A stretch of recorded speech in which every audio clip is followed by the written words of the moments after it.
Have you ever wondered how to fly? Why birds can do it so easily and humans, try as we might, just can't? I'm sure everyone has had that dream, where they are flying high over the city, free from any inconvenient laws of physics. However, in the real world, the reality of gravity is always there to bring you crashing back down. Every object on Earth has a force pulling it down, due to its mass and gravity. This force is not that strong. Every time you jump, you are overcoming it, but it's always acting, which is why you always land a few seconds later. To be able to fly, all you need is a force in the upwards direction that can balance the downwards force due to gravity. If you have balanced forces, the net force on your body is zero, so you won't be being pulled upwards or downwards. You will be hovering. To be able to fly, we need to find a way to produce this upwards force. There are two ways we've figured out how to do this so far.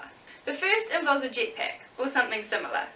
A jetpack works by forcing air downwards really fast. I don't want to make it too complicated, but Newton's third law states that every action has an equal and opposite reaction. So if the jetpack is forcing air downwards, it must also be forcing itself upwards. Now if we strap ourselves onto the jetpack, provided the upwards force is big enough, we can use it to balance our downwards force, and away we go. This all seems very easy, but there are a few issues associated with this. The main problem is balancing the forces so the person doesn't spin wildly out of control. There have been some solutions to this problem, but none that really make jetpacks a practical way of flying, yet. The second way to fly is by using wings. The key to flying with wings is in the shape. Birds and planes have a very specific shaped wing, like this. When a wing of this shape is travelling through the air, it splits the flow of air around itself. Due to the curve on the top side, the air going above the wing has to travel further than the air going below the wing. This means it must be moving faster and, according to the Bernoulli equation, have a lower pressure than the air on the bottom side of the wing, which will have a high pressure. The high pressure creates a force on the bottom of the wing as it always tries to move towards the low pressure. You can see this effect with a balloon.